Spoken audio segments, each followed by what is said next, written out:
राष्ट्रीय जनता दल और मोहम्मद शहाबुद्दीन का परिवार, दिवंगत मोहम्मद शहाबुद्दीन, पूर्व सांसद सिवान, ये दोनों एक दूसरे के पूरक हैं। आप याद करिए उस कालखंड को, शहाबुद्दीन साहब का फोकस केवल शहर के क्षेत्र में था। ग्रामीण क्षेत्रों की सड़कें कितनी बदहाल थी, ग्रामीण क्षेत्रों में बिजली मैसर नहीं था, लोगों को सुविधा उपलब्ध नहीं थी बिजली।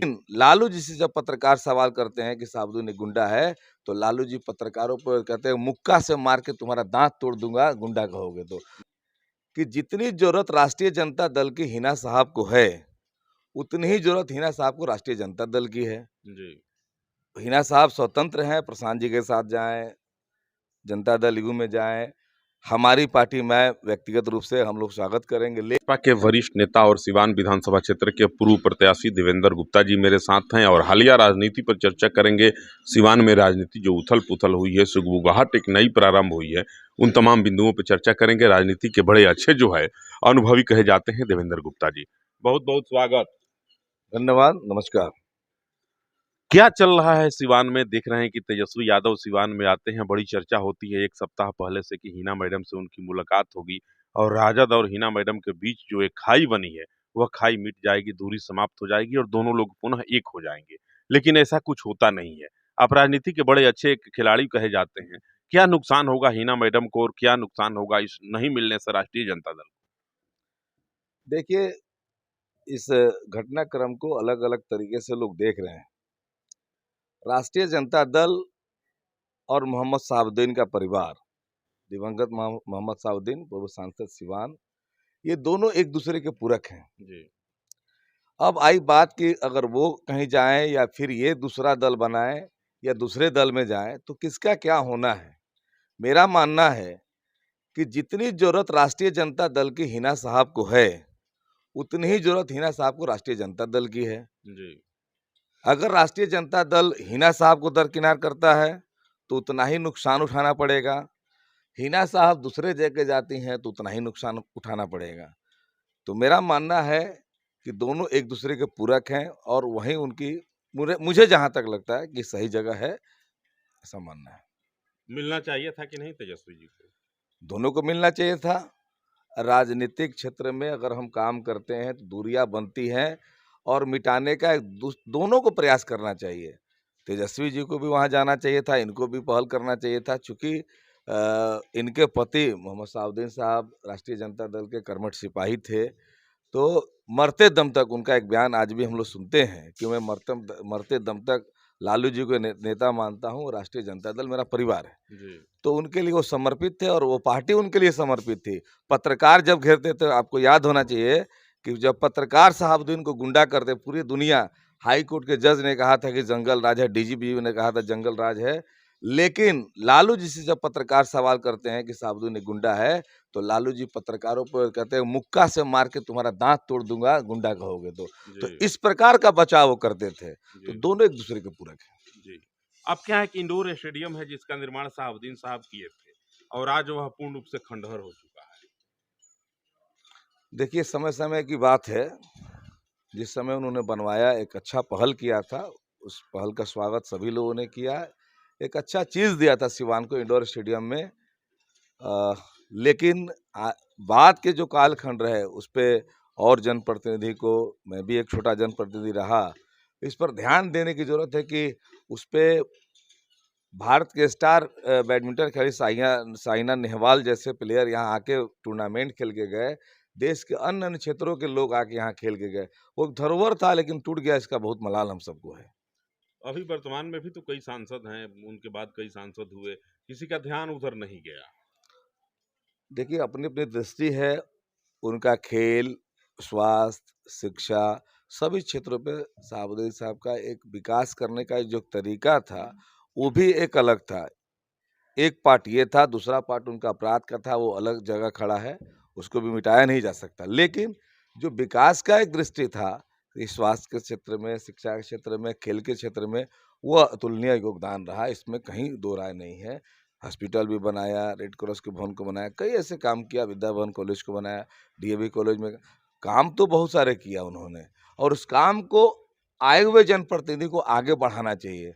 लेकिन अब नाम किसका क्या हो जाएगा, ये सवाल उठता है कि हमने बनाया, हमारे बाद की पीढ़ी उसके नाम मिटा, लेकिन नाम मिटाने का भी तरीका था। जी। आप एक और भवन ऊँचा बना देते, अपना नाम डाल देते कि मेरे मत से बनाया गया ये भवन है, तो शायद एक बड़ी लकीर खींचने का किसी ने प्रयास नहीं किया। बड़ी चर्चा है देवेंद्र गुप्ता जी की, हिना मैडम जो है, कभी कोई लोग कहते हैं कि भारतीय जनता पार्टी में जाएंगी, कुछ लोग कहते हैं कि जेडीयू में जा रही हैं, कुछ लोग कहता है कि प्रधान जी की पार्टी से चुनाव लड़ेंगी। सच्चाई क्या है? अगर भाजपा में आती हैं, आप भाजपा के कद्दावर नेता हैं, तो क्या लगता है कहाँ तक फायदे में रहेगी भाजपा? देखिए, मैं कद्दावर नेता नहीं हूँ, भाजपा का अदना-सी सिपाही हूँ। लोकतंत्र में हर व्यक्ति को अपनी-अपनी आज़ादी है, दल चुनने का, पार्टी चुनने का, तो हिना साहब स्वतंत्र हैं, प्रशांत जी के साथ जाएँ, जनता दल यू में जाएँ, हमारी पार्टी में व्यक्तिगत रूप से हम लोग स्वागत करेंगे, लेकिन मुझे नहीं लगता कि कहीं से भारतीय जनता पार्टी को फ़ायदा होने जा रहा है जी। या फिर उनको फ़ायदा होने जा रहा है। ऐसा दिखता नहीं है। एक लंबा जो दुराव है विचारधाराओं का, वो निकट भविष्य में पटने की स्थिति में मुझे नहीं दिखता। मुझे लगता है कि ये सोचना ही गलत है। एक और बहुत बड़ा सवाल है, लोग कह रहे हैं कि सिवान में शहाबुद्दीन साहब के सांसद पद से हटने के बाद सिवान में जो विकास की एक गाड़ी बड़ी तेज गति से दौड़ रही थी, उस पर जो है विराम लग गया और उसकी गति जो है अवरुद्ध हो गई। क्या लगता है आपको? आप कहाँ तक सोच रहे हैं कि शहाबुद्दीन साहब के बाद विकास की गाड़ी रुक गई है? नहीं, आप देखेंगे, आप शहाबुद्दीन साहब के विकास का चर्चा जो कर रहे हैं, मैंने स्वीकार किया, लेकिन आप याद करिए उस कालखंड को, शहाबुद्दीन साहब का फ़ोकस केवल शहर के क्षेत्र में था। जी। ग्रामीण क्षेत्रों की सड़कें कितनी बदहाल थी, ग्रामीण क्षेत्रों में बिजली मैसर नहीं था, लोगों को सुविधा उपलब्ध नहीं थी बिजली की।